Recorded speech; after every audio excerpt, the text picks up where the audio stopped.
Yes, I keep falling in love with Him over and over and over and over again. I keep falling in love with Him over and over and over and over again. He gets sweeter and sweeter as the days go by. Lord, I love Him, my Lord, and I keep falling in love with Him over and over and over and over again. Let's talk about Jesus. Let's talk about Jesus. The King of Kings is He, the Lord of Lords, so great through all eternity. The great I am, the way, the truth, the life, the door. Let's talk about Jesus more. And all say it again, let's talk about Jesus, the King of Kings is He, the Lord of Lords, so great through all eternity. The great I am, the way, the truth, the life, the door. Let's talk about Jesus more and more. Let's talk about Jesus more and more. Amen. Only Jesus, the way, the truth, and the life. Hallelujah. He's the same yesterday, today, and forever. Hallelujah, Lord Jesus. Thank you, Jesus. Hallelujah. In John 4:24, God is a spirit, and they that worship Him must worship Him in its spirit and its truth. Siya'y naparito na isang mga aliw. Siya'y nasa kalagitnaan natin. Dahil sinabi niya, kapag tayo'y nagtitipon, nandito siya sa ating kalagitnaan. Kaya dami natin ang presensya ng Panginoon sa mga. Ang lahat ng mga kabigatan natin sa buhay, ibigay natin sa Panginoon. Dahil walang ibang pangalan sa silong ng langit na sukat nating ikaligtas, kundi ang pangalan lamang ng ating Panginoong Yesu Kristo. If words could describe just how I feel inside, a rolling song concerning my dear Lord, the words will be beyond compared to any ever heard. Glorify the one that I adore. But my word could not explain just why or shame. No phrase could convey the love is shown. My song could never fill the heart of a hungry, thirsty soul. But the Spirit in God's Word that makes men whole. It's the Spirit. It's the Spirit, the Holy Spirit. It's the Spirit in God's Word that makes men whole. It's the Spirit, the Holy Spirit. Why don't you let God's Spirit fill your soul? If love could project, starting within His bride, the reason for her fears would all subside. If she partakes that robe of white, dressed in all His grace, the love of Christ would shine upon her face. But her love cannot be known if Christ is never shown. The light is when the love is her eyes grown. Her love could never win the heart of a lost and only soul. But the Spirit in God's word makes man whole. Oh, it's the Spirit! And it's the Spirit. Oh, we worship God. Lahat ng ating kamay, ang lahat ng ating pagpupuri sa Panginoon, siya yung Espiritu. Kailangan sampayin natin siya sa Espiritu at katotohanan. Hallelujah. Yes, Spirit. Yes, Lord. Hallelujah. Oh, say it again. It's the Spirit. And it's the Spirit. Oh, thank you, Lord Jesus. God is a Spirit. And they worship Him. Must worship in Him in Spirit. And it's the Spirit, the Holy Spirit. Welcome to let God's Spirit in my soul. Just let God's Spirit in our soul.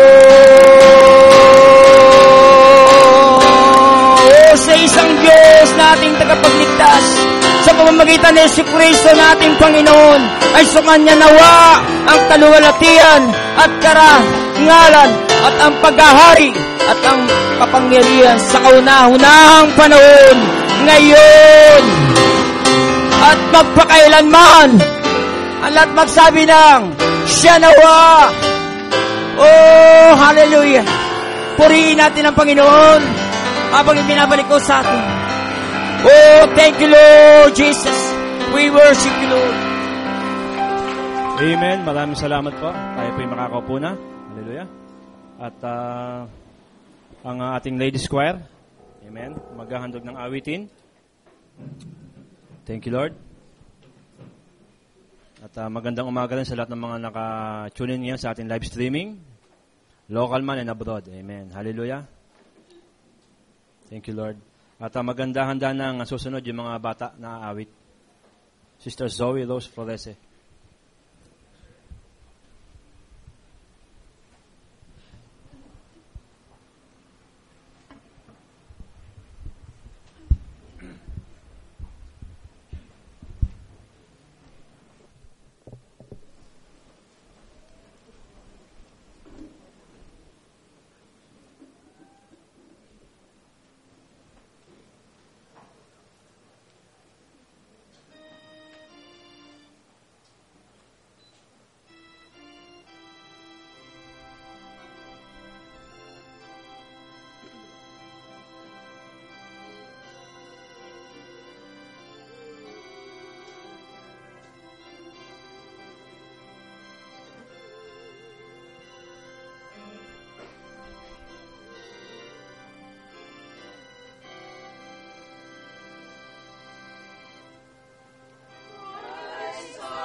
Amen. Salamat sa ating ladies choir. Talagang kitang-kita sa kasuotan nila, no? Red and white. Red blood cell, white blood cell. Amen. Sabi nga, when I see the blood, totoo yun. Dahil sabi nga sa Egyptian, di ba? Maglagay kayo ng dugo sa hamban ng inyong mga pinto upang lagpasan kayo ng anghel ng kamatayan, di ba? So, tunay nga na ang dugo natin ay hindi na dugo ng ating nananaligtay sa laman, kundi ang nananaligtay sa mga ugat natin ay ang dugo ng ating Panginoong Hesukristo. Amen. Salamat. At susunod na, magbibigay ng awitin ng mga bata, Sunday schooler. Tatawagan ko na. Sister Zoe, Sister Marian, Sister Alpha, Sister Christine, at Sister Faith. Amen. At maganda-handa na susunod si Brother Roming Balyo.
Salamat sa mga bata ngayon, no? Na nagbibigay ng kaluguran. Amen. Unang-una sa mga magulang niya, Dahil totoo naman, di ba, sabi sa Biblia na train up a child, di ba, upang sa paglaki nila ay magkaroon sila ng takot at respeto sa ating Panginoon. Amen? At kitang-kita nyo ng evolution, di ba, yung kanina, yung ladies choir, ito naman, apo ng mga ladies choir. Amen? Thank you, Lord. At siguro, susunod ko na tatawagin si Brother Roming Valyo sa kanyang patotoo. Amen? Brother Roming? Amen? Thank you, Lord. At mamaya yung special song nila Brother Arnel. Amen. Thank you, Lord Jesus.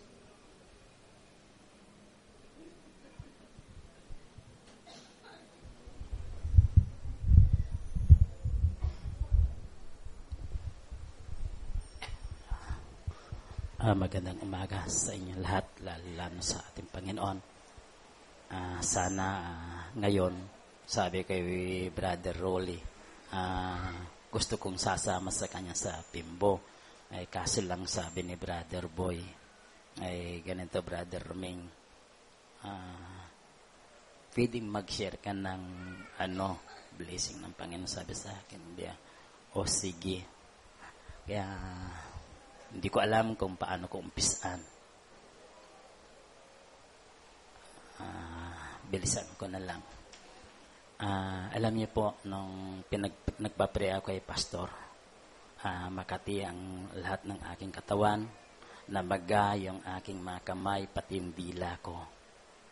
Sabi ko, pero salamat sa Panginoon, pinagaling ako nung pauwi na kami dito. Wala akong gamot. Hindi ko na sinasabi sa aking may bahay dahil sabi niya, kasi ikaw kasi, hindi ka nagtitira ng pira mo sa bulsa mo. Laging, walang hindi. Sabing ganon.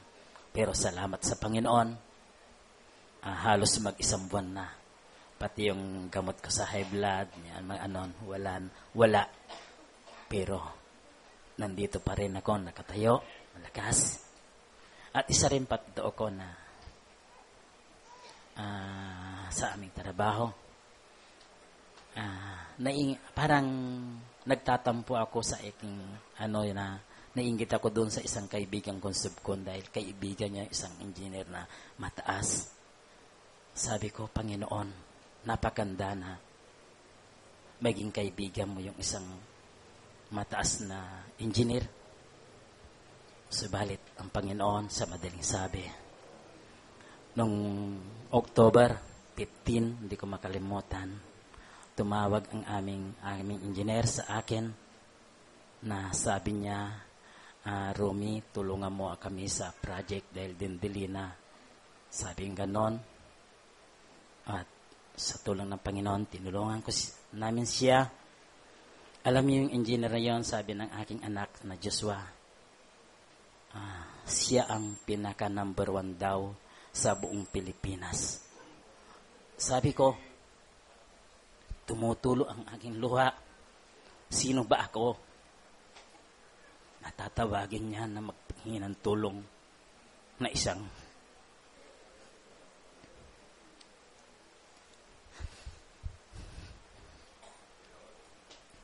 salamat sa Panginoon. At ganun din ang aking mga anak. Akala nila noon dahil talagang kahit anong ganda ng kanilang ginagawa, wala akong sinasabing very good o maganda. Basta titingin-tingin lang ako ganon.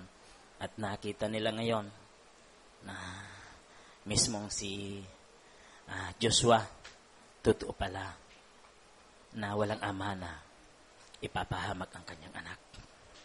Alam niyo po, isa ng karangalan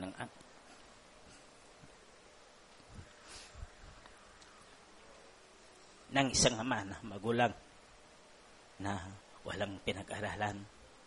Ang trabaho ng aking anak, kasi nirarangking yung kanilang bawat project, may umiikot. Siguro mga 20 project ng DMCI yun. Siguro nakakataba ng ang puso, kundi number 2, number 1 sa buong. Kaya salamat sa Diyos at pinupuri ko siya dahil na walang hanggang, wala palang imposible talaga sa niya. Amen. Amen. Salamat sa pagtong yan. Amen. Di ba? Minsan pa, Mga patuto ay pinatunayan ng ating Panginoon. Dito po tayo tumisarap na ang lahat ng patutuo natin ay para lamang sa kaluwalhatian at maitaas ang kapangyarihan ng ating Panginoon sa ating buhay. Amen. Talagang walang imposible sa ating Panginoon, di ba? Sabihin mo, ikaw ang numero 1 sa mundong ito, pero kung wala ang Panginoon sa buhay mo, ang lahat ito ay madaming basahan lamang, di ba? Tunay nga na mas mainam ang pinili, di ba, ng ating Panginoon sa kanyang mga anak. Thank you, Lord. At siguro, dako muna tayo sa mga bisita. Bisita sa araw na ito. Thank you, Lord. Mga bisita. Let's welcome our visitors. Mr. Fidel Ibahan, invited by Brother Sherwin Trobela. Amen. Good morning, Mr. Fidel. Hallelujah. Susunod. Mr. or Miss Cerelo Cortez, invited by Brother Jason Cortez. Mr. Magandang umaga po. Mr. Cerelo Cortez. Brother Jason. Mr. Alan Yamson, invited by Sister Eunice Sanyo. Magandang umaga, Brother. Amen. Thank you, Lord. At minsan pa, magandang umaga sa inyo. At ang elect by the assembly ay welcome na welcome kayo sa aming sanctuary. Amen. Thank you, Lord. At sa mga announcement naman. Announcement. Okay. General meeting of all elders, deacons, and trustees. Anong agenda? Church anniversary and December camp meeting. Ngayon, ang meeting nyo, 2:00 ng tanghali. Amen. Inulit ko, general meeting ng lahat ng elders, deacon, and trustees sa church. Amen. 2:00. Young people service at 1:30 p.m. next Sunday, November 25. So, walang service ngayon. So, sa susunod, malinaw. November 25, young people service at 1:30. Amen. Okay. The supposed to be men's indoor fellowship on Sunday is cancelled. It will be instead be held on January 2013. Amen. So, wala po tayong yung unang na announce dito na magkaroon indoor fellowship ang mga men's. So, ito po yung kinansila at itutuloy na lang po ito sa January 13. Amen. Sa January 2013. Amen. Next year. Sigurado next year. Amen. So, kung wala na, sa mga birthdays naman, birthdays. Amen. Mga magsiselebrate ng birthday mula ngayon hanggang Sabado. Hallelujah. My Redeemer is faithful and true. Everything He has said, He will do. Every morning His mercies are new. My Redeemer is faithful and true. Amen. So, totoo yan. Amen. Hallelujah. Monday, November 19, Brother Ernesto Sog Apostol. Hallelujah. Amen. Brother Sog, happy birthday bukas. Amen. And on November 19, magka-birthday sila, Brother Daniel Denieva. Hallelujah. Brother Daniel. Happy birthday din sa Matis naman, November 20, Sister Pauline Agnasan. Hallelujah. Sister Pauline Agnasan. Amen. At Tuesday, November 20, ang kambal, Brother Cedric and Vincent Kalugay. Amen. Hallelujah. Anak na Brother June Kalugay. Amen. Thank you, Lord. At on November 20 rin, Tuesday, Brother Felix Humacchio. Amen. Brother Felix Humacchio. Thank you, Lord. Sa Matis din, Sister Nori Tabuga. Hallelujah. Sister Nori. Amen. Dito ba siya? Sister Nori, happy birthday. At Tuesday, amen, ang asawa ng ating butihing, amen, Sister Menya Enriquez. Amen. Butihing deacon. Amen. Brother Ogie. Amen. Hallelujah. Sister Menya.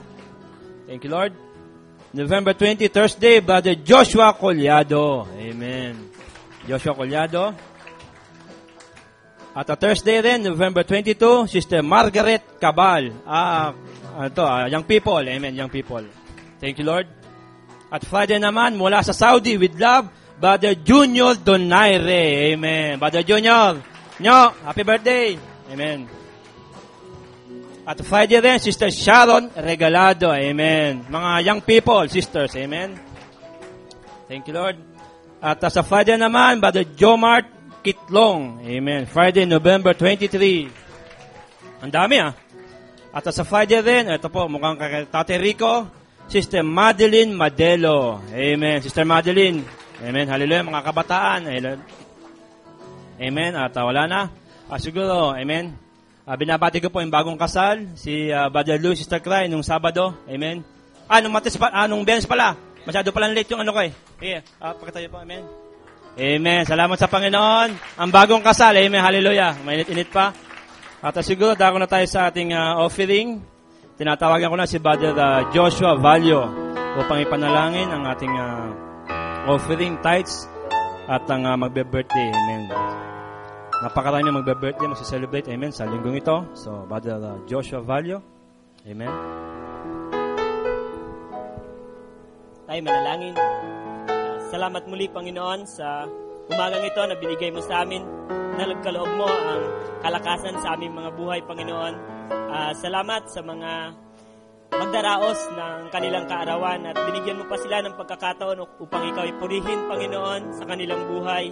Lord, alam mo na may mga purpose, alam namin na may mga purpose ka pa sa kanilang buhay, kaya sila ay narito pa sa aming piling, Panginoon. Kaya gamitin mo sila, Lord. Biyayaan mo sila upang magamit sa iglesyang ito, maging kasiyahan at Lord, madama namin ng kanilang presensya, Panginoon. Kaya muli po kaming nagpapasalamat sa iyo sa mga taong ito na ginagamit mo dito sa iglesia, Lord, anuman ang kanilang anuman ang layunin mo sa kanilang buhay, Panginoon. Kaya Lord, patuloy na mo silang gabayan, ingatan habang sila ay naglilingkod sa iyo at habang sila ay nabubuhay dito sa lupa. Panginoon, muli din namin pong pinapanalangin ang aming mga offering, Lord. Ito po ay galing lahat sa iyo, ang aming buhay at ang aming lakas, Panginoon. Kaya binabalik lang namin, Lord, ang pinansyal na pagbibigay at Lord, naway may offer din namin ang aming buong buhay para sa iyo. Kaya maraming salamat sa iyo po lahat ng kapurihan sa pangalan po ng aming Panginoong Jesucristo. Amen. Lord, I offer my life. Lord, I offer my life. Natawag na sila Brother Abnel na maghahandog awit. Amen.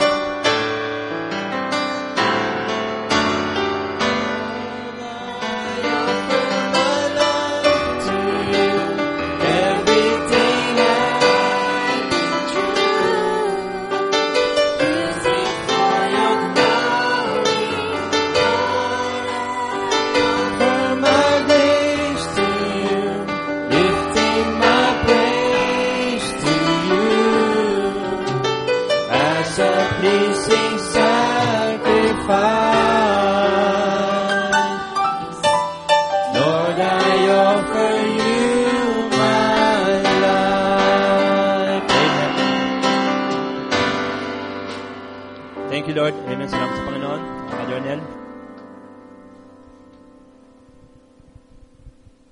Praise God. Magandang umaga po sa inyo. Biyaya po ng Panginoon na makatayo kami sa harapan nyo sa kabila ng mapayang pagbaka.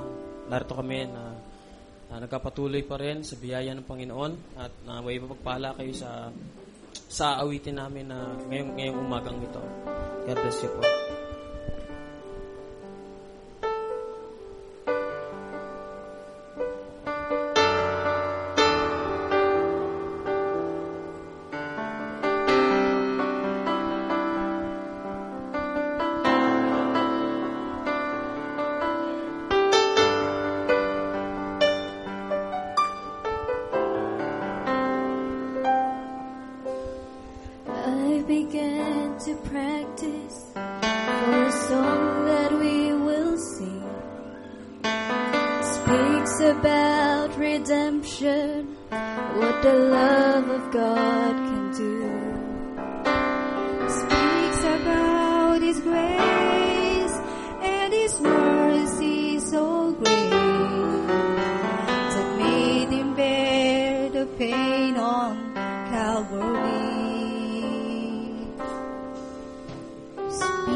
Goes on and on to thank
these verses, it speaks about our lives. How we ought to manifest Him, to live all that we sing. Sometimes it isn't easy when the battles get so real. The saints are waiting on us. It's us to raise them up. We got all the material, the message of our day. We are the true worshipers, singing a new song, lifting up our voices with the trumpet in one voice. We'll sing forever. We have just begun, as David strums his heart, bringing in the song as the angels listen. The bride will lift her voice, so glad to meet her Lord.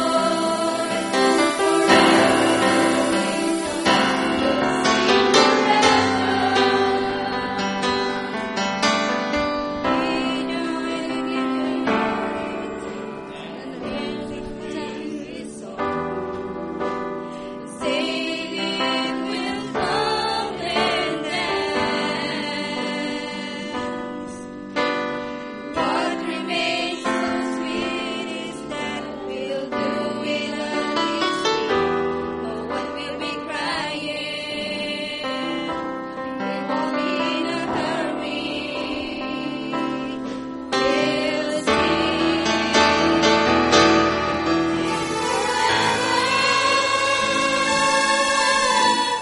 We have just begun, as David strums his heart, bringing in the song as the angels listen. The bride will lift her voice, so glad to meet her Lord. Forever to meet her.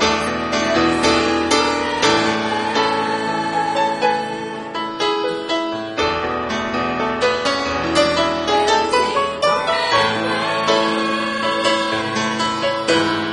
We have just begun, as David strums his heart, bringing in the song as the angels listen.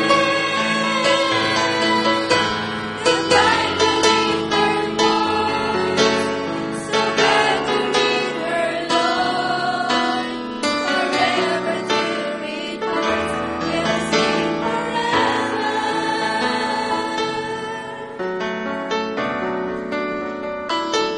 We'll sing forever.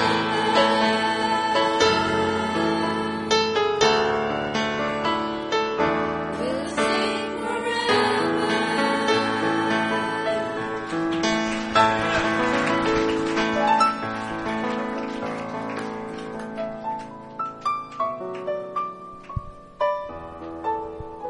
Praise the Lord.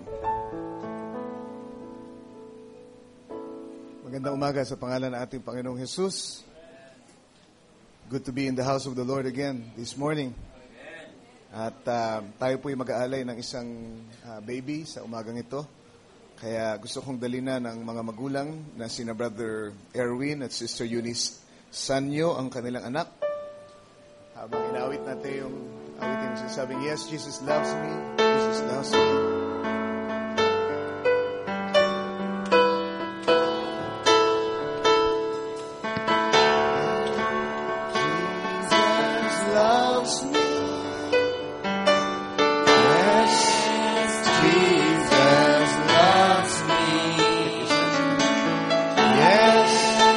Jesus loves me.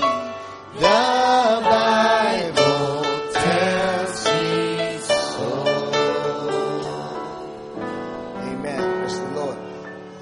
ko rin tumawag ng dalawang witnesses dito sa harapan na napili nila. Sino gusto nyo tawagin natin? Okay, si Brother Rod Bacara at saka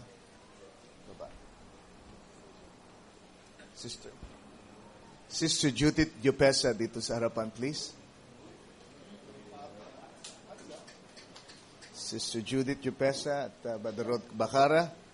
At actually, marami silang gustong maging witnesses, ano? Sama si Sister Tess Mendoza, Melanie Lopez, si Mary Christ, si Brother Rain, Ronald, Brother Ronald Tindok, Brother Alan Yamson, and Brother Randy Payanan. Pero sila i-represent na lang ng dalawang kapatid natin ngayon dito sa harapan.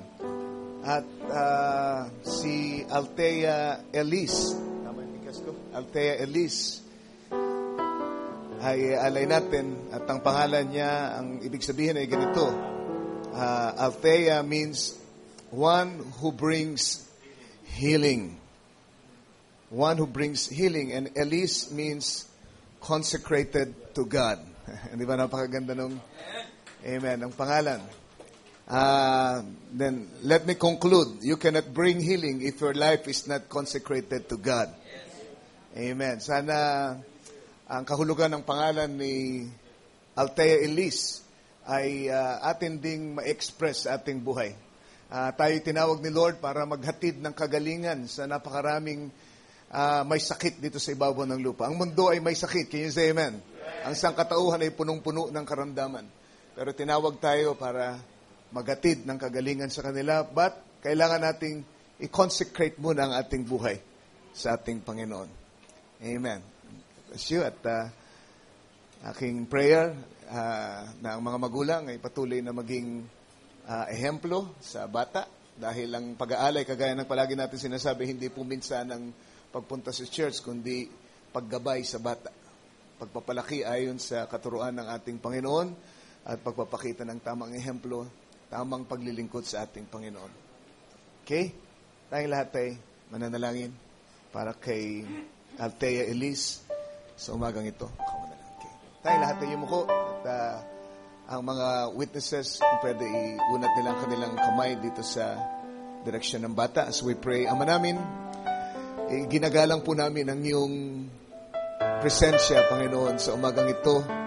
At yung pong dahilan kaya narito ang mga magulang, Panginoon, ng batang ito na si Althea Elise at kanilang dinala dito sa altar, Panginoon, ang kanilang anak dahil kinikilala nila na ikaw ay naririto, Panginoon. At kanila pong nais na ipagkatiwala sa iyo ang batang ito na si Althea dahil sila po umaamin na sa ganang kanilang sarili ay hindi po nila kayang ingatan ang buhay na ito.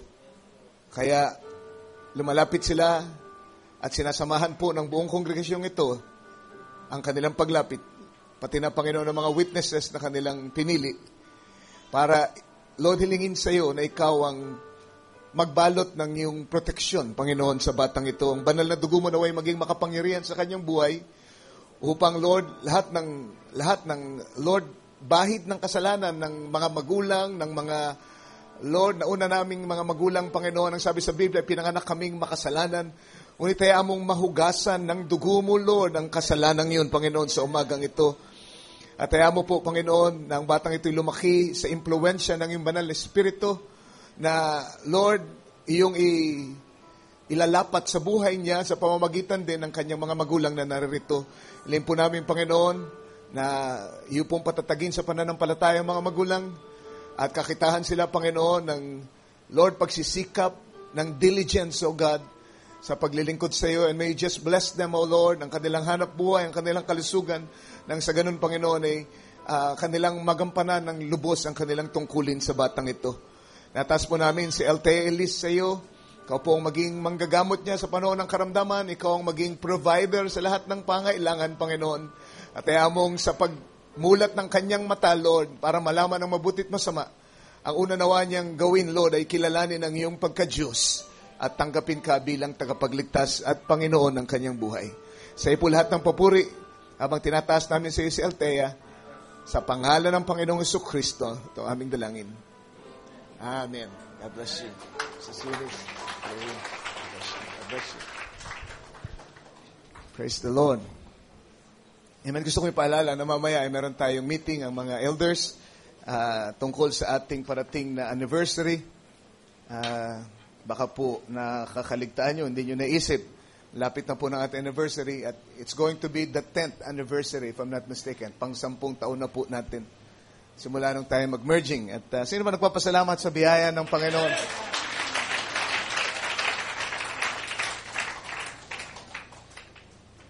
Isang dekada na po tayo. Isang dekada. At pag-usapan po namin mamaya kung ano ang paghahandang gagawin natin, ano bang paraan ng celebration ang gagawin natin. Nung nakaraang ministers meeting sa Quiapo, ay nag-usap kami tungkol sa mga pag-celebrate na anniversary ng birthday. Kasi meron pong nagsabi, isang ministro, wala naman sa Biblia yan anniversary, ang mga birthday at lahat. Dapat pa bang sineselebrate?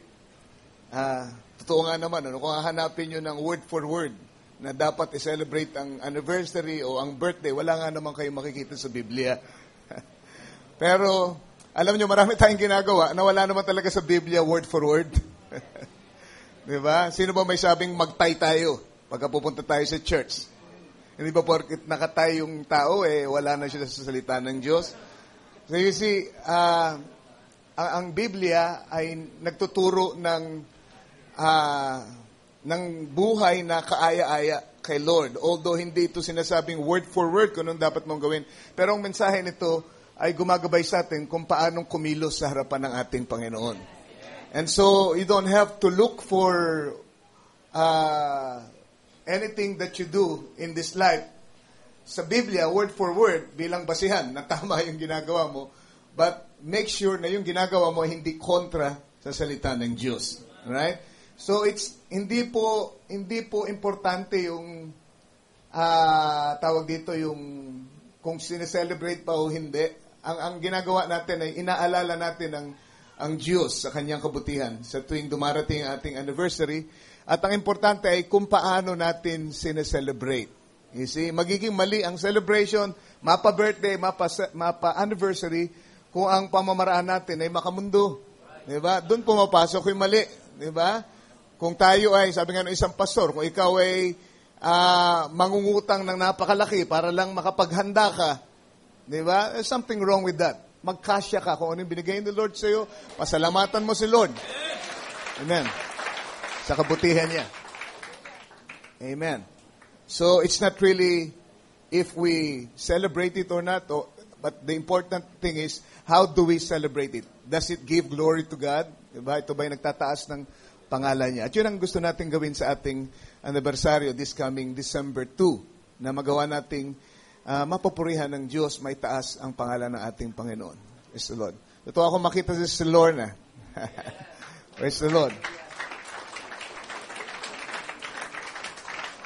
Tumaba na si Lorna. Mataba na. Magandang itsura. Salamat sa biyaya niya. Lahat ng provision ni Lord. Siya po'y dumaan sa matinding medication. Pero, amen, alam po natin na habang dumadaan sila sa matinding medication, mas matindi po yung prayer natin. Kaya mapasalamat tayo ng lahat ay nagkatulong-tulong para ating kapatid ay umayos at patuloy natin kiniklaim ang kanyang lubos na kagalingan. Amen. Praise the Lord.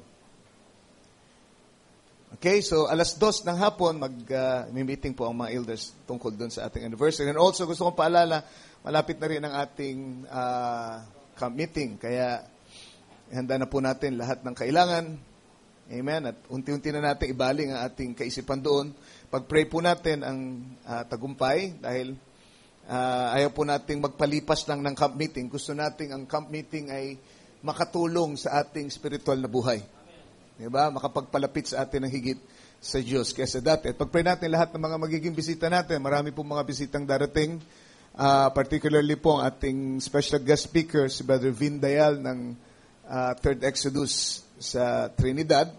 At marami po siya mga kaibigan na ministro din na magsisidating dahil darating siya. So, sila po yung na-inspire na pumarito rin. Si Brother, tawag dito, Brother DDA, kung kilala niyo po si Brother DDA na dating nag-church kina Brother Eddie Biscal sa Cloverdale, ay kaibigan din po ni Brother Vindayal at siya po ay paparito, isa pong napakahusay na mangangaral at isa pong brother na nakasama ko, nakilala ko nung ako'y maparoon sa Canada. I'm sure magiging blessing po siya, amen, sa atin dito sa Pilipinas.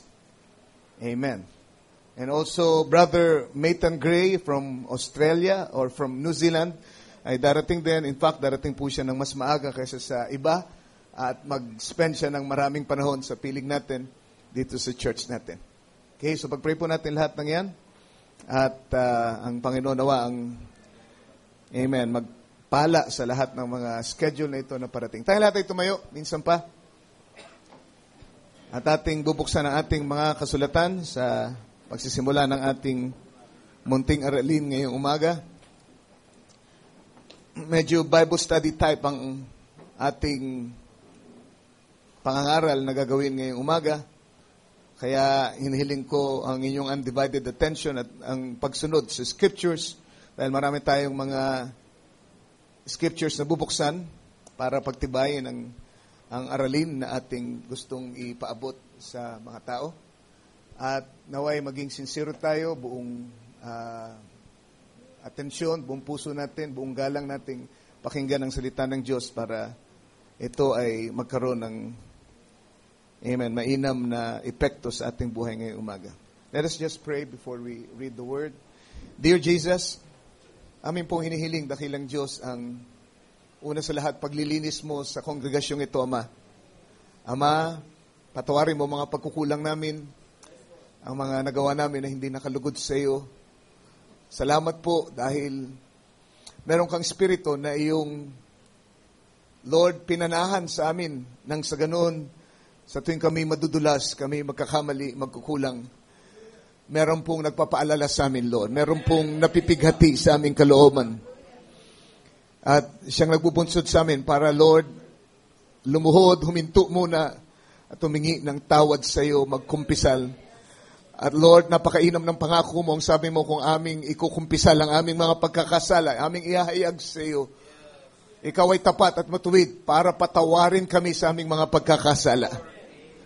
At kung kami patuloy na lalakad sa liwanag ng aming panahon, ang banal na dugo mo ay maglilinis sa amin, magpapanatili sa aming dalisay sa iyong harapan.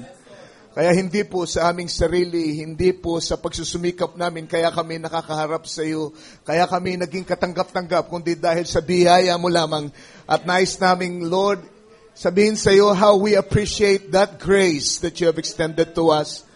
Kami naririto lahat dahil sa biyaya mo lamang, Panginoon, at walang sino mga makapagmamalaki sa amin. At hayaan mo pong maging malinaw na malinaw ang ibig sabihin ng biyaya na, Panginoon, paglabas namin sa gawain ngayong umaga ay maging, Lord, tunay kaming nagbibigay ng kalulatian sa iyo at makapamuhay kami ng isang buhay na karapat-dapat sa ebanghelyo mo, Panginoon. Hiling po namin na habang pinapangaral lang yung salita, ang yung kapangyarihan ay dumaloy din naman, Panginoon, because our preaching is not in word only, Lord, but in demonstration of power and the Holy Spirit, Father. Hayaan mong habang pinapangaral at nakikinig sila ng iyong banal na salita, ay dumaloy din ang spirito ng pagpapagaling, spirito ng pagpapalaya, Panginoon, spirito ng kabanalan, Panginoon, dito sa Iglesia, Lord. Ang spirito, Panginoon, na nagpapalaya sa lahat ng uri ng espiritong marumi, Panginoon, sa mga demonyo, God. Ang pangangaral ng iyong mga anak, O Lord, ay pangangaral para itaboy ang mga espiritu, Lord. Sa kalagitnaan ng iyong mga anak at manatiliing malinis, ang hain namin, ang aming mga sarili, Lord, na nagsisilbing hain, Panginoon. Alin kagaya ng sabi sa Romans, O God, sa Lord na nagsasabing, Panginoon, aming mga katawan ay aming pinipresenta bilang buhay na hain. At Lord, panatiliin mo pong malinis at katanggap-tanggap sa tulong mo, Panginoong Jesus. Ito po ang aming dalangin. Hiling namin ang inspiration mo ngayon sa pangalan ng Panginoong Jesucristo. Amen. Praise the Lord. Habang nakatayo tayo, buksan natin ang 1 Corinthians chapter 9, simula sa verse 19 hanggang 23.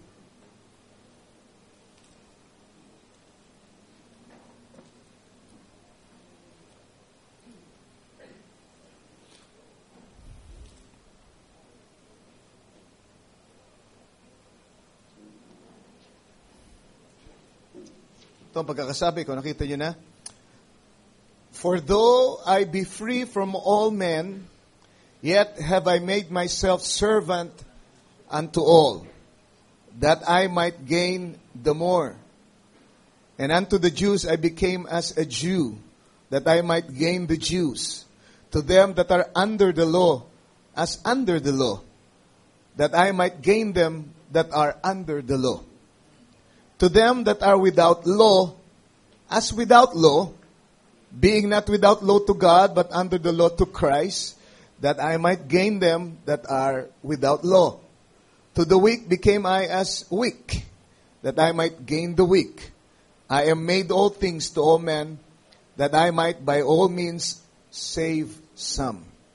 And this I do for the gospel's sake, that I might be partaker thereof with you. Babasahin ko sa Tagalog, bago tayo pumunta doon sa susunod na scripture na gusto kong basahin. Sabi dito sa verse 19 ng Tagalog, sapagkat bagaman ako ay malaya sa lahat ng mga tao, ay napaalipin ako sa lahat upang ako'y makahikayat ng lalong marami. Yun ang layunin. Makahikayat ng lalong marami or makapagdala ng mga kaluluwa sa paanan ng Diyos. Ng lalong marami. At ang sabi dito sa verse 20, at sa mga Hudyo ako'y nag-aring tulad sa Hudyo, upang mahikayat ko ang mga Hudyo sa mga nasa ilalim ng kautusan ay gaya ng nasa ilalim ng kautusan, bagamat wala ako sa ilalim ng kautusan, upang mahikayat ang mga nasa ilalim ng kautusan. Verse 21, sa mga walang kautusan ay tulad sa walang kautusan, bagamat hindi ako walang kautusan sa Diyos, kundi nasa ilalim ng kautusan ni Kristo, upang mahikayat ko ang mga walang kautusan. Sa mga mahina ako'y nag-aring mahina upang mahikayat ko ang mahihina. Sa lahat ng mga bagay ay nakibagay ako sa lahat ng mga tao upang sa lahat ng mga paraan ay mailigtas ko ang ilan. At ginawa ko ang lahat ng mga bagay dahil sa Ebanghelyo upang ako'y makasamang makabahagi nito. Galatians chapter 5.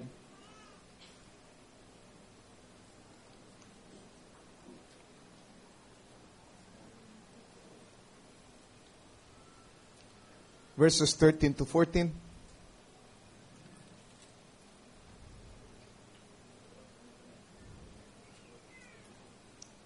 Sabi dito, for brethren, you have been called unto liberty. Can you say amen to that? Have we been called to liberty this morning? Tinawag daw tayo sa kalayaan. Only use not liberty for an occasion to the flesh, but by love serve one another. For all the law is fulfilled in one word, even in this, thou shalt love thy neighbor as thyself. Ang sabi sa Tagalog ay ganito, sapagkat kayo mga kapatid ay tinawag sa kalayaan, huwag lamang gamitin ang inyong kalayaan upang magbigay kadahilanan sa laman, kundi sa pamamagitan ng pag-ibig ay mga lingkuran kayo, sapagkat ang buong kautusan ay natutupad sa isang salita sa makatuwid ay dito, ibigin mo ang iyong kapwa o ang inyong kapwa na gaya ng inyong sarili. Pagpalain ng Diyos ang kanyang mga salita, maaari tayo magsiupo ngayong umaga.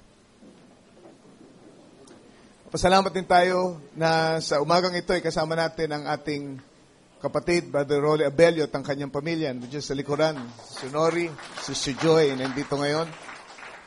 Amen. Sila po'y dumalo ng kasalan kahapon. Amen. Salamat po. Sa anong Biyernes pala? Parang kahapon lang kasi. Praise the Lord. Sa umagang ito, gusto kong magtalakay ng isang paksa na patungkol sa biyaya at sa kautusan, kung paano natin ito babalansin. At pinamagatan ko po ang maliit na araling ito ng not legalist, but not lawless either.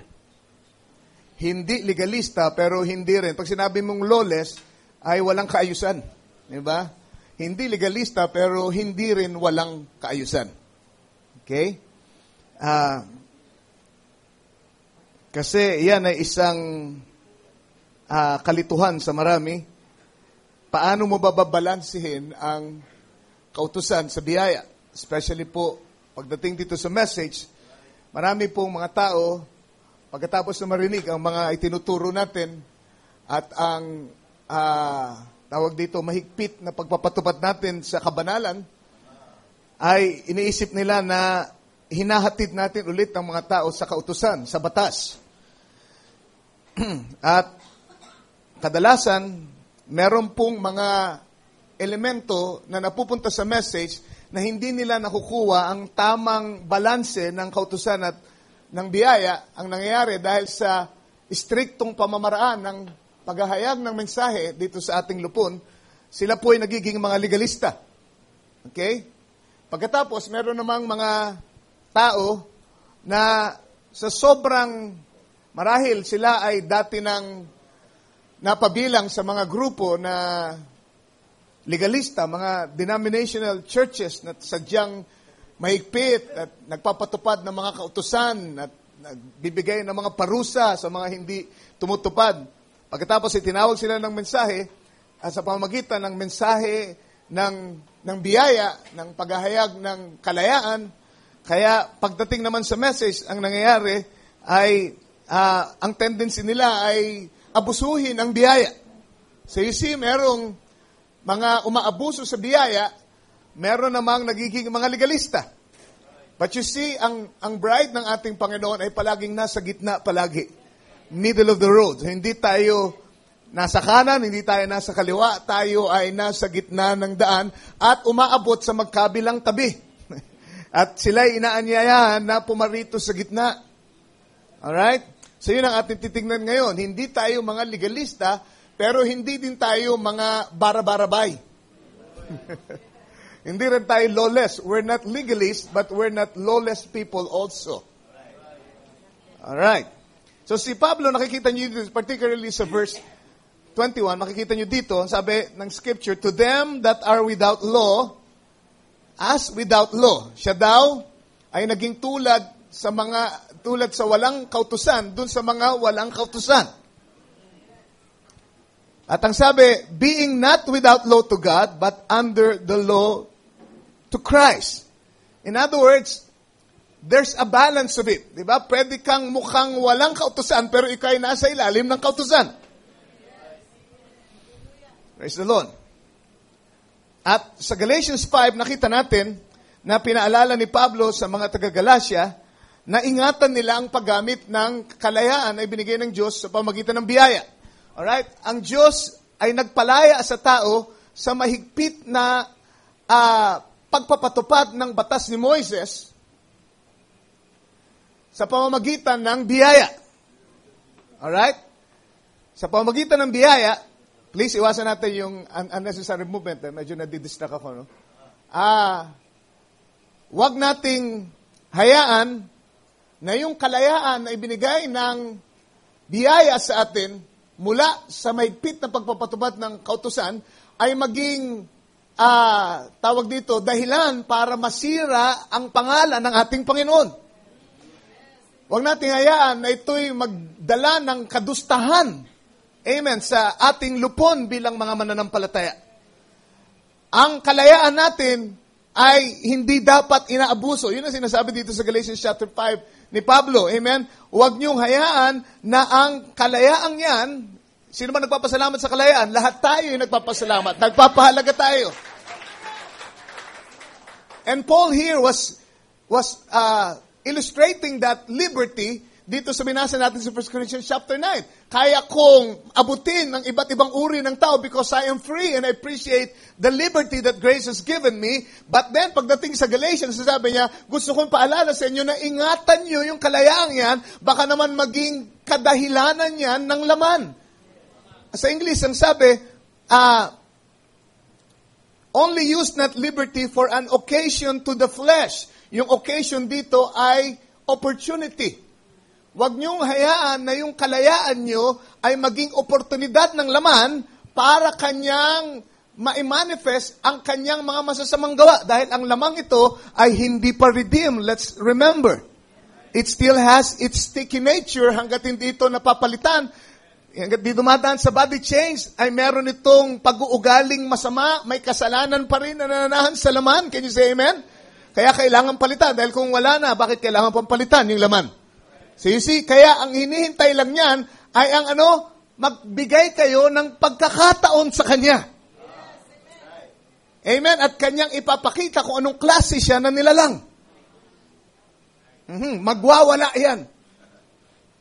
Diba? Gagawain ng lahat ng klase ng mga bagay na hindi nyo aakalain na magagawa nyo dahil lamang hinayaan nyo ang kalayaan nyo na maabuso at hindi nyo naingatan na ang laman ay nagsamantala para pahiyain ang pangalan ng ating Panginoon at magbigay ng kadustahan sa ating kalipunan.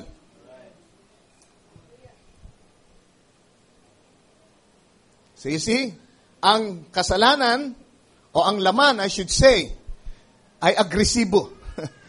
Ang totoo, di ba? Lahat ng kaya niyang gawin ay gagawin niya sa pamamagitan natin. Hindi na yan naghihintay ng pagkakataon actually, di ba? Siya na ang nag-initiate. Siya na ang nag-uudyok sa atin. Lalo pa pag binigyan niyo ng pagkakataon. Di ba? Kaya nga palaging may laban. Ang sabi ni Pablo, di ba? May laban ng mabuti at masama sa atin mismo. Greatest battle ever fought, ang sabi ng ating propeta, ay nasa atin mismo. Di ba? Ang ating kaluluwa na puspos ng Espiritu ng Diyos ay gustong sumunod sa kalooban ng Diyos. Pero yung laman natin ay lumalaban sa kalooban ng Diyos.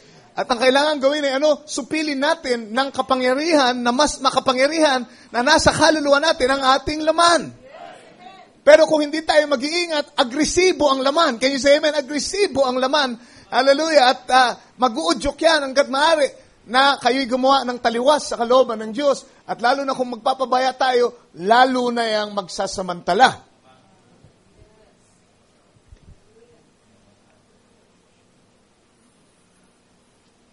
So si Pablo, alam niya ang katotohanan ito at ang kanyang pangitain at ang kanyang ambisyon sa buhay ay makapamuhay siya ng isang buhay na kaaya-aya kay Lord. Na sa lahat ng bagay ay malugod na niya ang ating Panginoon. Amen. At kung kailangang kanyang disiplinahin ang kanyang katawan, ay gagawin niya. Kung kailangang ito'y hampasin niya, ang sabi dito sa 1 Corinthians chapter 9, ay gagawin niya para lang hindi siya magbigay ng kadustahan kay Kristo. Amen? At ng kahihiyan sa kanyang pangalan. Basahin nga natin 1 Corinthians chapter 9 para ipakita sa inyo ang sinasabi ko.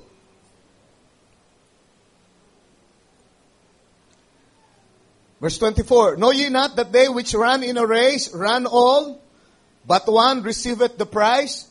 So run that ye may obtain. So itinulad niya ang ating pagtakbo bilang Kristiyano sa isang karera. At sabi niya, every man that striveth for the mastery is temperate in all things. Ano ito? Nagpapakita ng disiplina. Nagpapakita ng pagpipigil. So, he acknowledges that he was not under the law anymore. He's been liberated by grace from the law. Pero hindi yun nag-alis sa kanya ng kaayusan sa pamumuhay. Hindi yung nag-alis sa kanya ng pagtitimpi, pagiging maingat sa kanyang pamumuhay. Naintindihan niyo ba? Sabi niya, dahil para itong pagtakbo, pagsali sa karera, na kung gusto niyong makuha yung gantimpala, kailangan kayo'y maging maingat, maging disiplinado. At ang sabi niya, a man that striveth for the mastery is temperate in all things. Now they do it to obtain a corruptible crown, but we an incorruptible. Verse 26, I therefore so run, not as uncertainly, so fight I, not as one that beateth the air, but I keep under my body, and bring it into subjection, lest that by any means, when I have preached to others, I myself should be a castaway. Ang pinagmulang salita niyan sa Grego ay yung salitang I keep under my body.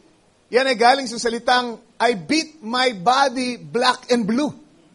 Kaya yung pagka-translate sa Tagalog, kung titignan nyo, aking hinahampas ang aking katawan. At aking sinusupil ito. So you see, alam ni Pablo na ang katawan ay may problema pa rin. Ang katawan ay may kasalanan pa rin. Kaya sa pamamagitan ng biyaya na nananahan sa kanya, ay sinusupil niya ang katawan. Naintindihan nyo? At ang sabi, kung kailangan, ay hampasin ko hanggang sa magpasa-pasa. Ito'y naglalarawan ng lubos na pagdidisiplina. Anong sinasabi ko? Yung mga nagsasabing wala na tayo sa utusan at pagkatapos ay lahat ng gusto nila, ginagawa nila to the extent na gusto nilang gawin at kahit kailan nila gustong gawin. Amen? I don't say it's liberty. It's anarchy. Alam niyo ba yun? Amen? Kapag ginagawa mo na yung gusto mong gawin, sa lahat ng panahon na gusto mong gawin at sa extent na gusto mong gawin, ibig sabihin nun, wala ka ng disiplina, wala ka ng guidelines, you are lawless already, wala ka ng, kumbaga, para kang nasa wild, wild west. Naintindihan niyo kung anong ibig sabihin? Wala ka ng guidelines na sinusunod, wala ka ng kinikilalang authority, wala ka ng kinikilalang kaayusan, wala ng, pag sinabi mong anarchy, walang tawag dito, system of government or law. Diba? There's a lack of obedience to any authority. Amen. So ang kalayaan ay wag na wang maging anarkiya. Sana nasusundan niyo ako. At kumbinsido ko, marami sa message dahil sa iyo na mali ang kanilang pagkaunawa sa biyaya at sa kagustuhan na makalaya sa kautusan ay napunta sa anarkiya. Nang nangyayari, nagdadala sila ng kadustahan sa mensahe at pagtingin ng mga tao, wala naman palang pinagkaiba yan dun sa sanglibutan Wala naman pinagkaiba pala yan dun sa pinanggalingan naming church Why? Dahil nabaluktot yung pagkakilala nila sa biyaya. So si Pablo ay nagpapaalala dito, hindi tayo lawless. Bagamat we're not under the law anymore, but we are not lawless. Hindi tayo mga walang kaayusang mga tao, hindi tayo magugulong mga tao, kaya nating supili ng ating laman. Para makapamuhay ng isang buhay na kalugod-lugod sa ating Panginoon. Hallelujah. Sabi niya nga dito baka pagkatapos kong mangaral masumpukan ko ang sarili ko na itinakwil sa wakas, sa dulo ng aking pangaral. Huwag nawang mangyari. Pagkatapos nating panindigan ng mensahe, baka tayo ay nagpawarde-warde pagka kita natin na may biyaya sa mensahe, ay masumpungan nating tinakwil ang ating mga sarili sa dulo. Huwag nawang mangyari. So ang gusto ko lang sabihin sa umagang ito, there is a law that goes with the spirit of life that we receive when the Holy Ghost indwells us. Wala na tayo sa batas ni Moises, naintindihan niyo ba ako? Pero nung tanggapin natin ang biyaya sa pamamagitan ng Holy Spirit, meron itong kaakibat na batas. Amen? May batas pa rin, nakita niyo? At ang tawag dito sa Scripture ay, alam niyo kung ano? The law of the Spirit of life. Saan nyo makikita? Romans chapter 8 verse 2. For the law of the Spirit of life in Christ Jesus had made me free from the law of sin and death. So itong batas na ito na sinasabi na nasa espiritu ng buhay, what is the Spirit of life? The Holy Spirit in us. Ang spiritong yan na nananahan sa inyo, kung talagang nasa biyaya na kayo, ay merong pinaiiral na batas. It's an inside law. It's an internal law. At ito ay batas ng kaayusan, batas ng disiplina, batas ng pamumuhay ng kaaya-aya sa harapan ng ating Panginoon. Hallelujah. There's a certain principle. Pag sinabi mong may batas, may prinsipyo, merong tawag dito kaayusan na kasama ang spirito ng buhay ng ating Panginoon. Remember now, ang sabi sa 1 Corinthians 14:33, for God is not the author of confusion. He's not the author of anarchy. Hindi siya may akda ng anarkiya o ng kawalan ng kaayusan. Isipin niyo ito, si Pablo, Nasaan siya? Sa ilalim ng batas o sa ilalim ng biyaya? Sa ilalim ng biyaya. Diba? Pero nakita nyo ba sa kanyang mga gospel na kanyang, tawag dito, isinaisang tabi na ng lubusan ang mga tinuturong kabutihan ng kautusan? Kung makikita nyo sa mga ebanghelyo niya, pinapaalala niya palagi ang tungkol sa kautusan. Bakit? Kasi hindi natin kailangan tuparin word for word, letra por letra, yung mga seremonya at mga kautusan ng Old Testament, pero yung moral, tawag dito, lesson na hatid dito ay dapat pa ring matupad ng ating buhay. Yung itinuturo nito sa moralidad, yung tinuturo nito sa kabanalan, yung tinuturo nito tungkol sa ating pakikitungo sa kapwa natin, ay dapat pa ring makita sa atin. Like, pinala ni Pablo tungkol dun sa buhok, for example, hindi ba, o dun sa mga babae na hindi pinapahintulutang mangaral sa likod ng pulpito, sabi niya, hindi ba ito rin ang sabi ng kautusan? Kala ko ba wala na si Pablo sa kautusan? Bakit pinapaalala pa niya ang kautusan? Sisi, pinapakita niya lang, bagamat wala na tayo sa kautusan ni Moses, meron pa rin kaayusan na pinatutupad si Lord sa atin. Alright? At tinuruan niya ang mga tao, ang mga anak, na magpasakop sa kanilang mga magulang, at ang sabi niya, ang utos na may pangako ay igalang niyo ang inyong mga magulang. So, winalang bahala ba ni Pablo ang kautusan? Hindi. Amen. Yung moral lesson ng kautusan ay dinala niya sa pangangaral niya ng biyaya.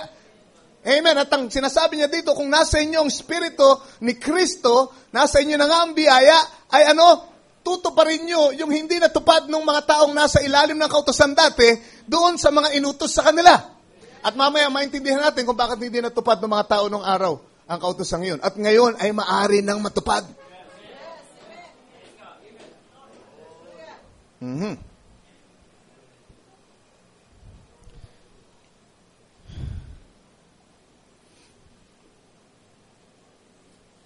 So pagka nakatanggap kayo ng Espiritu ng katotohanan, titiyakin ko sa inyo, kung talaga nakatanggap kayo, lalakad kayo sa katotohanan. Pag nakatanggap kayo ng Espiritu ng kabanalan, yun ang tawag sa Scripture, sa Espiritu ng ating Panginoon, it's the Spirit of holiness, lalakad kayo sa kabanalan. Amen. At sabi ni John, wala na akong ibang kinaliligaya kaysa sa ang makita ko ang aking bang anak na lumalakad saan? Sa katotohanan. So, wag mo sabihin sa akin na napalaya ka na, nakatanggap ka na ng Espiritu ng katotohanan, pagkatapos ang pamumuhay mo ay taliwas sa katotohanan. So, kapag nakatanggap ka ng makadiyos na buhay, mamumuhay ka ng makadiyos.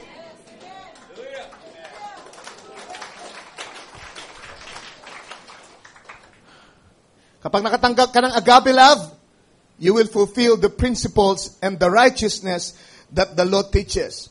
Yun lang yun eh. Diba? Kagaya ng nabasa natin dito sa Galatians chapter 5. Diba? Ang buong kautusan ay natutupad sa isang salita. Mahalin nyo ang inyong kapwa ng tulad sa pagmamahal nyo sa inyong sarili. What's that? Agape love actually yun. Diba? Amen. Ang agape love ay sumasakop sa lahat ng kautusan. Tignan nga natin ang Romans chapter 13. Verses 8 to 10.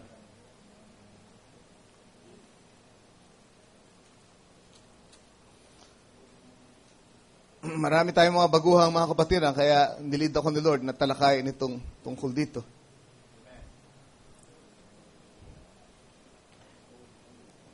Romans 13 verse 8.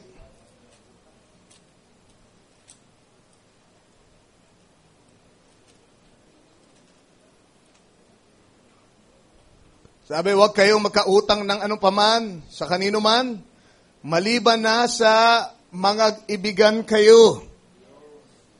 Okay, yun ang bilin. Mga ibigan kayo, sapagkat ang umiibig sa kanyang kapway na kaganap na ng kautusan. Sa English, owe no man anything but to love one another, for he that loveth another had fulfilled the law.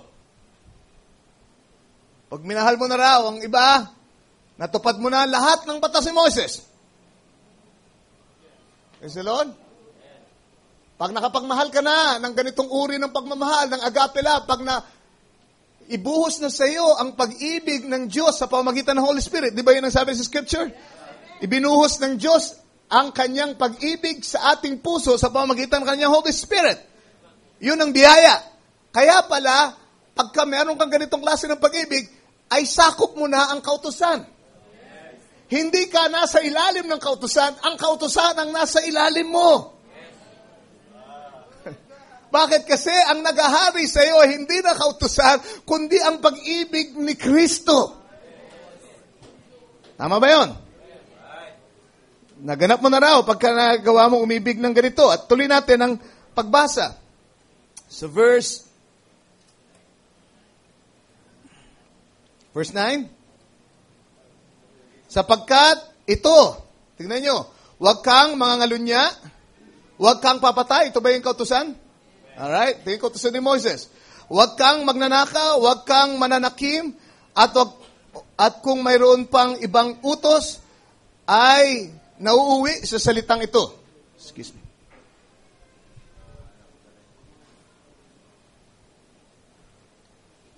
Ay nauwi sa salitang ito sa makatuwid bagay, ibigin mo ang iyong kapwa na gaya ng sa iyong sarili.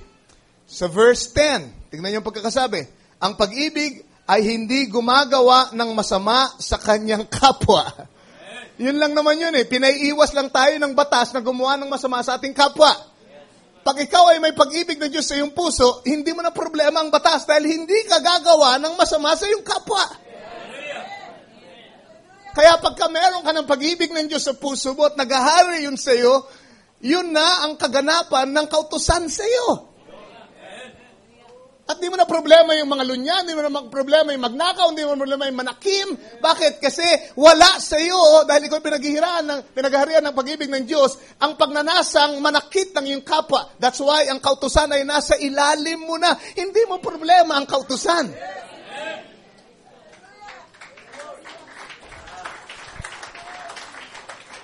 Alam niyo, ang mga namumroblema sa kautusan, yung mga hindi pa converted hanggang ngayon.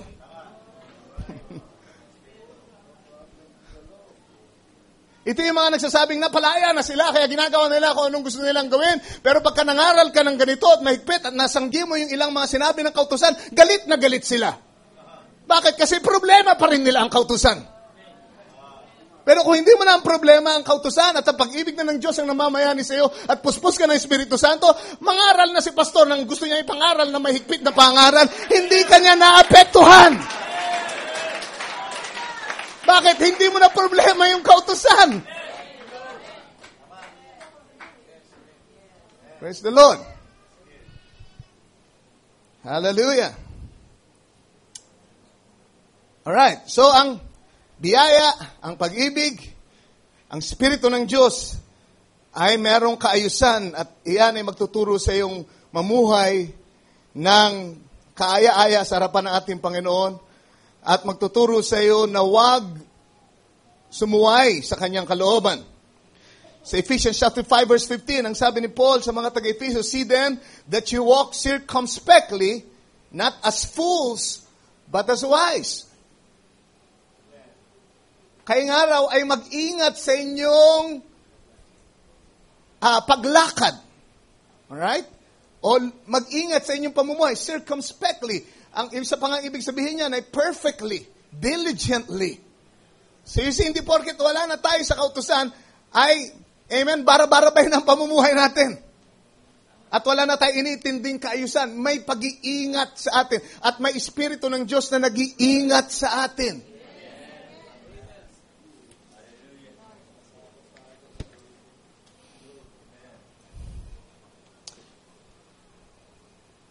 Sa Judges 17 verse 6, para ilarawan sa inyo ang buhay na walang direksyon at walang disiplina, ito ang kalagayan ng mga Israelita noong panahon ng mga Judges. Sabi dito sa Judges 17 verse 6, in those days, there was no king in Israel, wala pa mga hari, but every man did that which was right in his own eyes.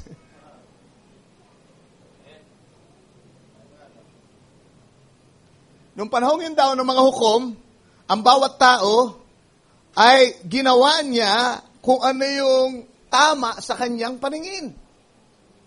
Isipin niyo kung ganyan ang ating magiging paraan ng paglakad ng ating pamumuhay ngayon. Amen? Ibig sabihin nito, walang guidance, walang standard of living, di ba?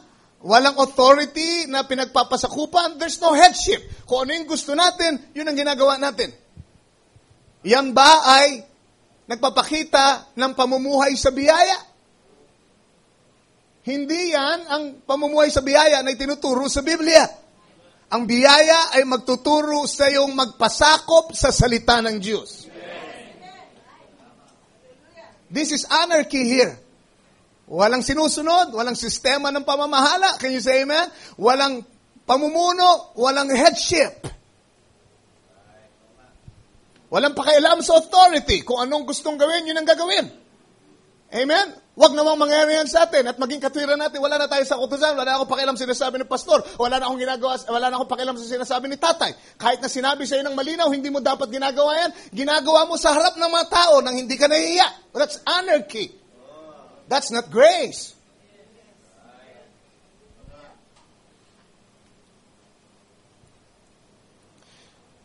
Ang batas ni Moses ay talaga namang napakahigpit.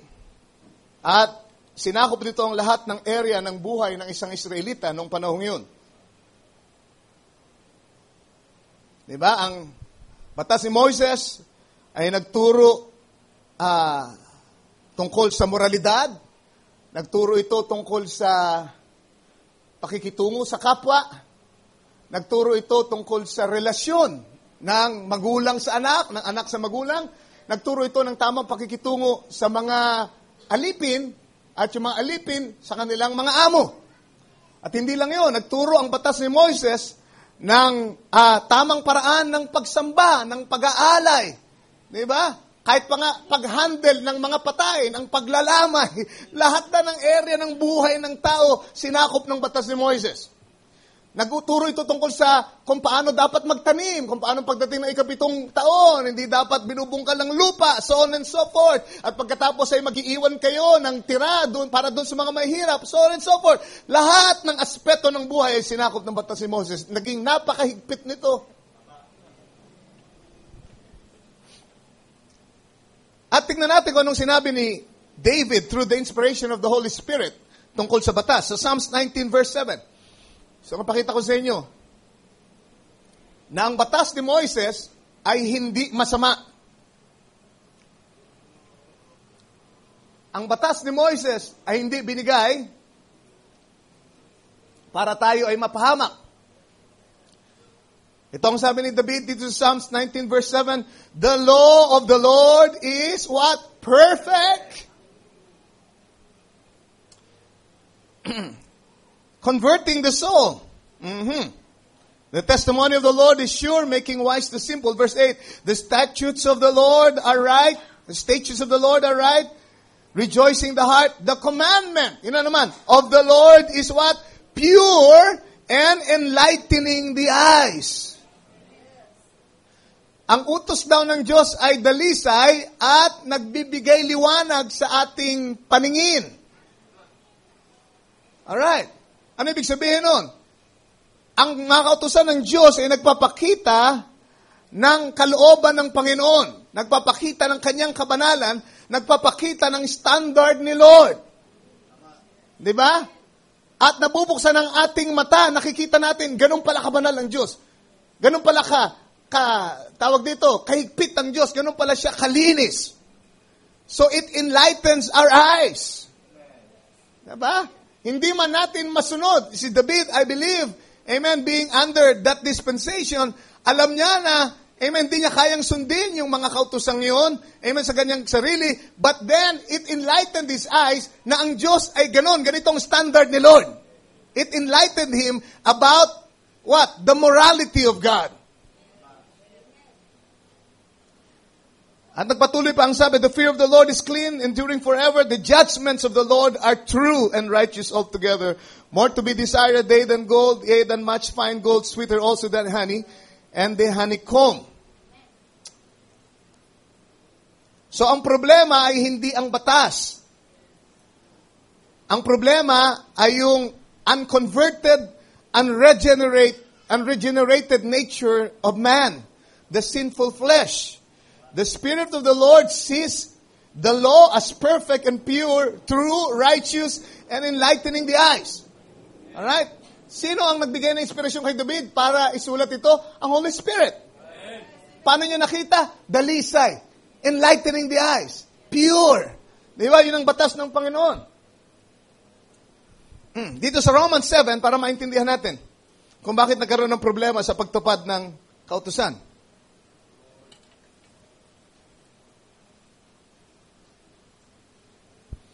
And the commandment which was ordained to life, yung utos pala ay dapat ikabuhay natin. Maging dahilan ng buhay natin, di ba?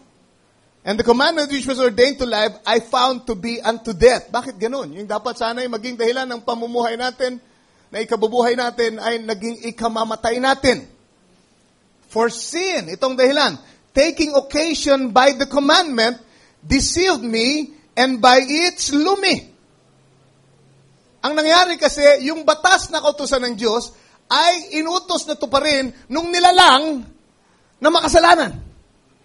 Na may katangiang makasalanan at sadyang hindi makasusunod sa Diyos. Diba? Para yung, alam niyo yung kabayo na wild? Pagka sinakyan mo yan, abay, iahagis ka yan. Diba? Maglululundag yan at lahat. Parang ganun tayo. Parang ganun ang tao nung sila isilang sa pamamagitan ng birth, ng sex birth. Diba? Ang sabi, ang tao ay pinanganak na makasalanan at dumating sa lupa ng nagsisinungaling. Sa sinapupunan pa lang ng ina ay nahiwalay na sa Diyos. Tama ba yun? Wild. Can you say amen? At pagka sinubukang sakyan ng utos ng Diyos, abay magwawala yan. Kaya yung kautusan na malinis, para sana sa ikabubuhay, dahil nasakyan yung nature na yun, ay nagwala yung nature na yun. Naintindihan nyo? Amen? At naikapahamak. Kumbaga, baka nahulog siya sa bangin at lahat, o hindi siya makontrol nung nakasakay sa kanya. Ikinamatay niya, imbis na yun ay ikaayos niya, ikabuhay niya. Bakit? Kasi paano mo pasusunurin ang kasalanan sa kautusan ng Diyos? At ang sabi, meron tayong kasalanan sa atin. Diba? Sabi din, and sin taking occasion by the commandment. Amen? Sinamantala ng kasalanan yung utos. Dahil yung utos ay walang kakayanang magbigay ng kalayaan sa atin sa kasalanan. Yung utos ay nagsabi lang sa atin na tayo ay makasalanan. Kumbaga, tayo ay hinabla lang ng kautusan eh. Di ba? At pinatunayan sa korte ni Lord ng mga taong yan ay makasalanan. Ang mga taong yan ay walang nature na susunod sa iyo, Panginoon. Di ba? Ang mga taong yan, amen, ay may pusong marumi. Amen, at hindi masupit. Pero yung batas ay hindi kailanman nagbigay ng kakayanan sa inyo para makalaya kayo sa kasalanan. So ano nangyari? Yung kasalanang nasa inyo ay napukaw lamang nung kautusan. Ginamit niya yung kautusan para ipakilala niya kung sino siya. Naintindihan niyo? Para ipakilala niya na talagang makasalanan ako. Alright? For sin, basahin ko ulit. Taking occasion by the commandment, deceived me, and by it slew me.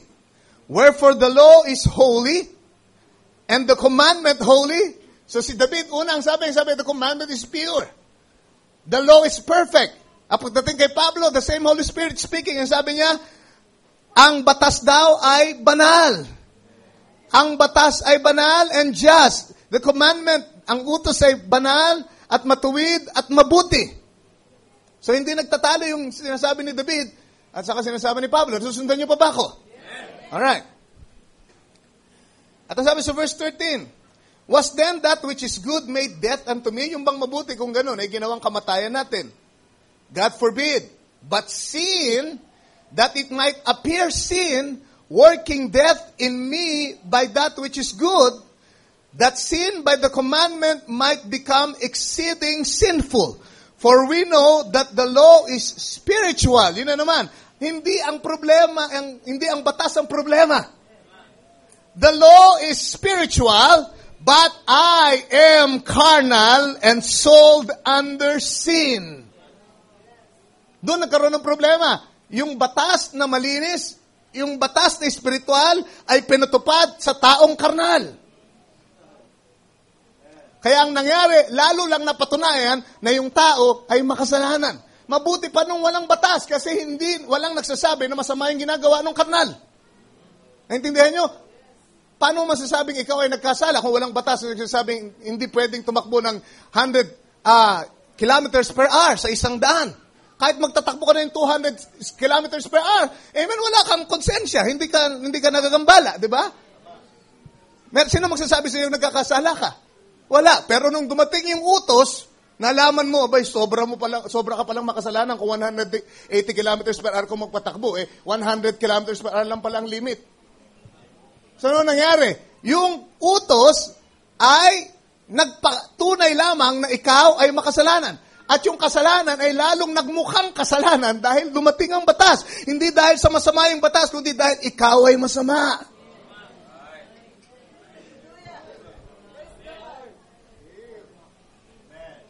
Ikaw ang carnal, because the law is spiritual, but I am carnal, sold under sin. Alright, so sana naiintindihan nyo.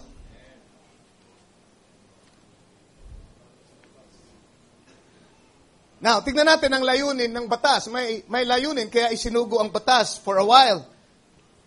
Tignan natin sa Romans chapter 5, verse 13.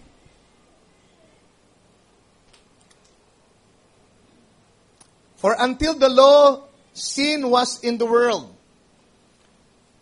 But sin is not imputed when there is no law. Ang sinasabi dito, bago pa dumating ang batas, ay nandyan na ang kasalanan. Kaya lang, nung dumating yung batas, doon lang kayo nabilangan ng inyong kasalanan. Intindihan? Imputed. Di ba? Binibilang yun eh. Pag sinabing imputed sa inyo, ibinilang sa inyo yung kasalanan. Pero sabi dito, nandiyan na yan. Sa Amplified Version, mas maganda yung sabi, mas nilawakan niya at nilinaw niya. Ang sabi dito, to be sure, Romans 5:13 ng Amplified Version. To be sure, sin was in the world. Ang kasalanan daw ay nasa sanglibutan na. That's for sure. To be sure. Before ever the law was given. Bago pa ibigay ang batas, ang kautusan, nandun na ang kasalanan sa sanglibutan. But sin is not charged to men's account where there is no law to transgress. Alright? So sabi dito, ayan, basahin natin sa para makita nyo paano pagkasabi. To be sure, sin was in the world before ever the law was given, but sin is not charged to men's account where there is no law to transgress. Nandyan na ang kasalanan. Amen? Nasa tao na ang kasalanan. Kaya lang, nung dumating yung batas, doon lang napabilang sa ating account yung ating mga kasalanan. In other words, dati kang walang account sa bangko ng kasalanan. Para maintindihan nyo. Nung dumating yung kasalanan, nakapag-ipon ka ng savings sa account mo. Nagsimulang bilangin yung mga kasalanan mo kasi yung batas ay nag-identify dun sa mga maling ginagawa mo na dating hindi mo alam, hindi alam ng tao dati. Pero nung dumating yung batas, naku, ang dami ko na palang account. Laki na pala ng account ko. Bakit? Kasi dumating na yung batas. Naintindihan nyo? So ang batas ay dumating para ano? Para ipakita na makasalanan tayo. Alam nyo kung bakit kailangan mangyari yun? Kasi kung hindi natin ma-realize yung makasalanan tayo, hindi tayo hihingi ng tulong. Hindi tayo magsisisi. Di ba? Baka hindi natin pansinin ang alok ng Panginoon. Iniisip natin na kaya natin iligtas ang ating sarili. Di ba? Pero ang kautusan ay dumating para ipakita ng malinaw, kailangan nyo ng manunubos. Kailangan nyo ng tagapagligtas.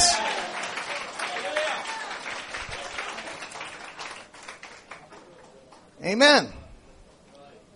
Romans 5:20. Sabi dito, moreover, the law entered that the offense might abound. Kita nyo? Nung dumating yung batas, ay sumagana ang pagsalangsang.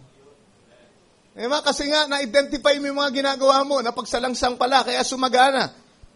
At sabi sa Romans 7, verse 7, sulat niyo mga scriptures, sabi sa inyo, marami tayong scriptures. Sabi niya, what shall we say then? Is the law sin? Ito na naman. Niya, ang problema ba yung kautusan? Kasalanan ba yung kautusan? God forbid. Huwag namang mangyari. Nay, I had not known sin but by the law.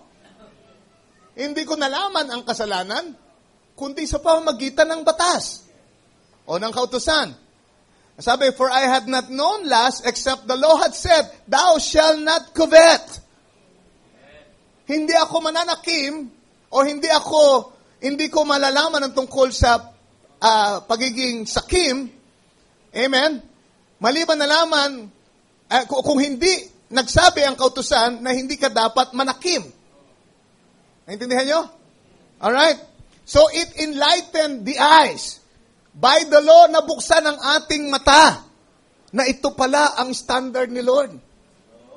Na masama pala ito. Naintindihan nyo? Masama pala ang mag-covet dahil sinabi ng kanyang batas. Ibig sabihin nito, dati ginagawa mo na yan pero nung wala pang batas, ginagawa na yan ng tao. Amen. Pero nung dumating ang batas, nalaman niya, kasalanan pala yun.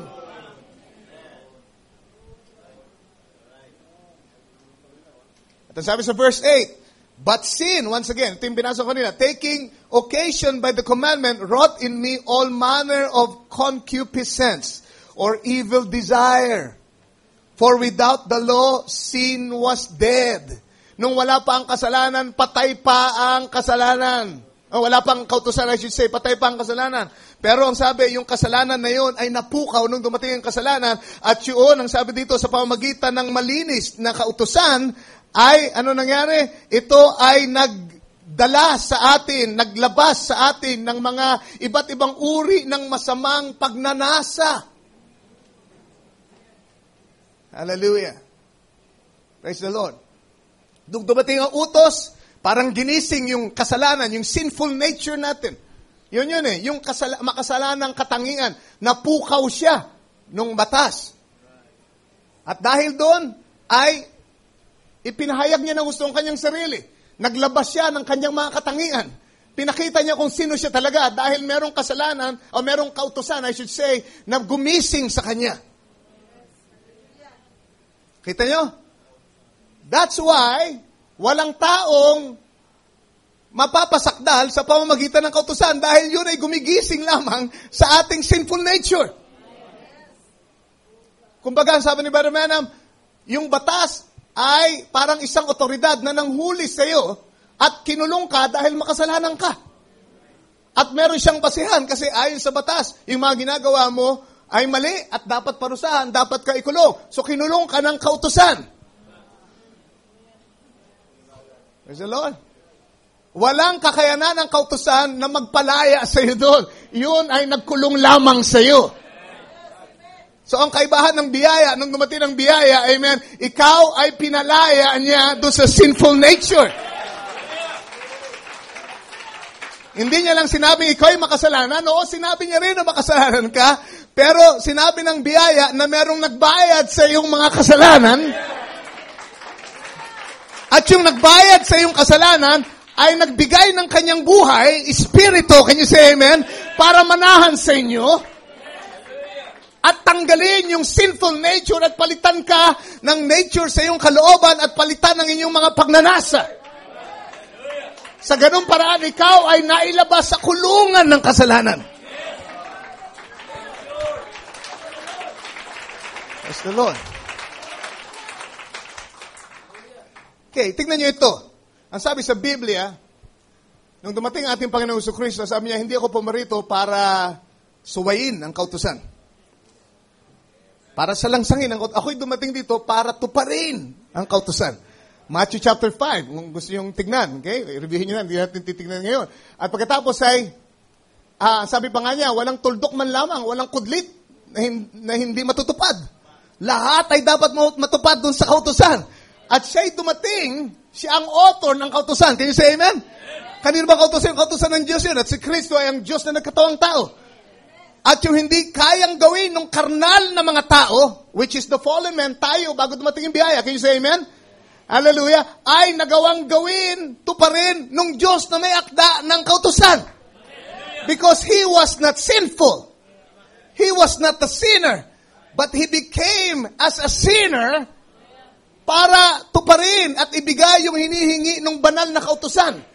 Hindi kayang ibigay ng tao, kaya ang Diyos na nagkatawang tao ang tumupad ng lahat ng kahilingan ng kautusan. Yung inihiling na kabayaran sa ating mga kasalanan, siyang nagbayad. Hindi nyo kayang bayaran eh. Diba? Kaya nga, amen, sa pamamagitan ng pagsampalataya sa Kanya, ka lamang maliligtas sa sumpa ng kautusan. Kailangan kilalanin mo merong isang karapat-dapat na nagbigay ng kanyang buhay. Merong isang bumaba at pinupad ng lubos ang kautusan. At sinakop niya ang kautusan. Can you say amen? Binigay niya ang kanyang buhay para yung buhay na yon na nagpatupad sa kanya sa kautusan ay makapanahan sa atin nang sa ganon ay magawa din nating tuparin ang ayon sa sinasabi ng kautusan. Hindi sa pamamagitan ng ating sariling buhay. Not anymore, not by our strength. Amen. Not by power, but by the Spirit of the Lord.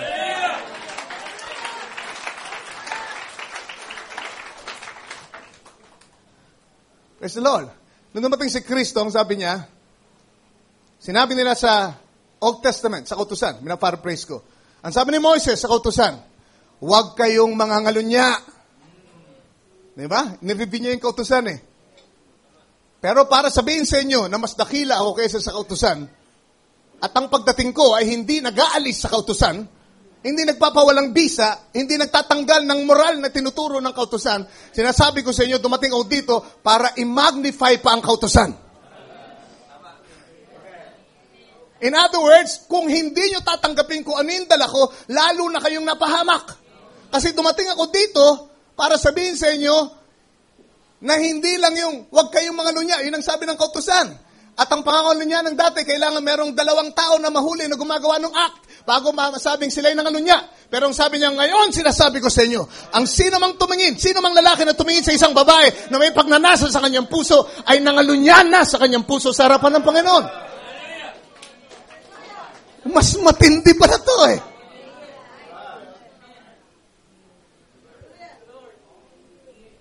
Diba? So, saan mas gusto nyo? Old Testament o itong sa New Testament?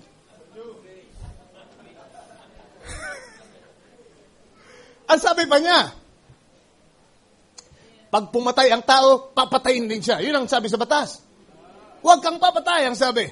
Pero sinasabi ko sa inyo, kapag ikaw ay nagalit ng walang dahilan sa iyong kapatid, ikaw ay pumatay na sa harapan ng Diyos.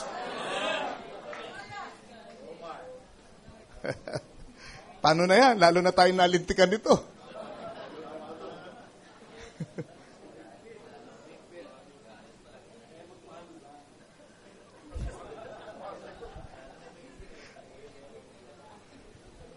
At sinabi pa niya ibang mga kautusan doon. He magnified the law. Bakit? Kasi gusto niya sabihin, meron akong hatid na mas mataas kaysa sa kautusan.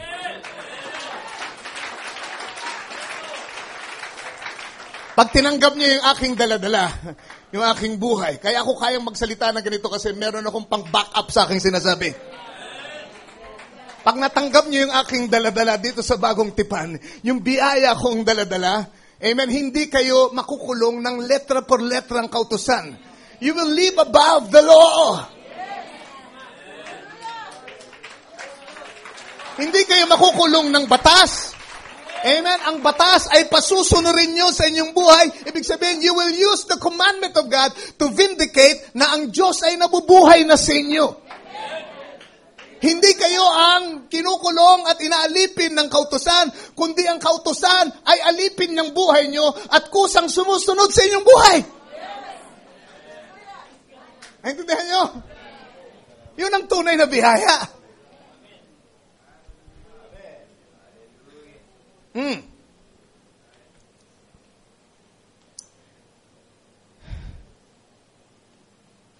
Sabi sa Galatians 3:24, tingnan natin ang isa pang layunin ng batas. Sabi, wherefore the law was our schoolmaster Ayun ang dahilan. Kaya binigay ang kautusan para magsilbing tutor, tagapagturo, schoolmaster. At ang layunin ay ano? To bring us unto Christ. That we might be justified by faith. But after that faith is come, we are no longer under schoolmaster, but you are all the children of God by faith in Christ Jesus. Therefore, the ultimate purpose of the law is to bring us or to convey us or to transport us to Christ, who is the fulfillment of the law. Yung kautusan ay dumating para tayong mga karnal, walang kakayanang sumunod sa kautusan, ay maihatid kay Kristo na siyang tumupad ng lahat ng kautusan. So meron din layunin yun. At least may nagturo sa inyo, may nagsabi sa inyo kung anong tama at mali. At least nalaman nyo yung standard ni Lord. At least nalaman nyo na makasalanan kayo. At least nalaman nyo na kailangan nyo ng tulong. Pero ang kagandahan nito, yun daw ay binigay para unti-unti tayong dalin kay Kristo.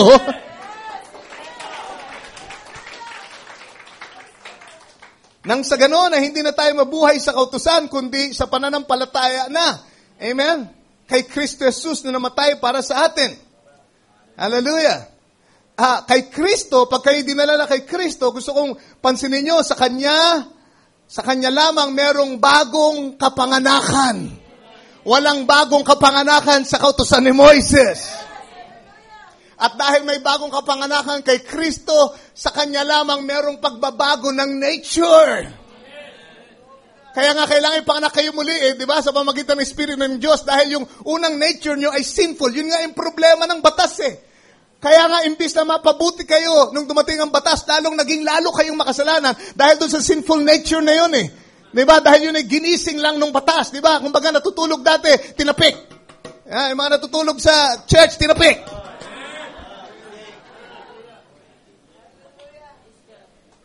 Amen?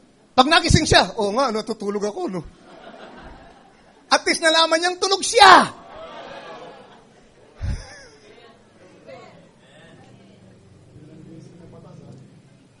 Anong ginawa? Yun ang batas, di ba? Ginising siya, pero talaga antukin Di ba? Pagkatapos ng 5 minuto, ganyan na naman yan, Amen. Amen. Ang batas, papawiin niya yung antok mo, ay yung biyaya, darating siya, papawiin niya, yuyug-yugin ka, bubuhusan ka ng tubig.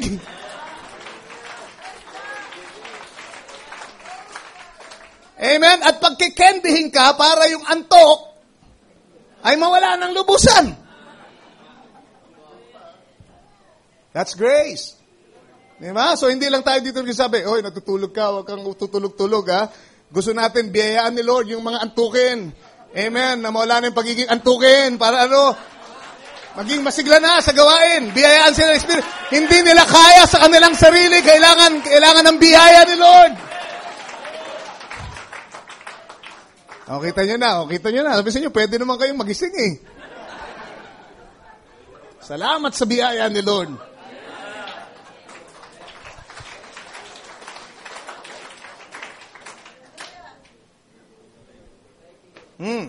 So kay Kristo ay may bagong kapanganakan. At pag may bagong kapanganakan, may pagbabago ng katangian. At pag may pagbabago ng katangian, may pagbabago ng panlasa. Yan ang problema ng mga, nasa ilalim ng batas. Yung panlasa nila ang problema Kahit anong bawal sa kanila, paalala, panlasa nila nandun pa rin gagawin at gagawin nila at lalo lang silang nagkakasala. Pero nung tayo'y mapa kay Kristo, can you say amen?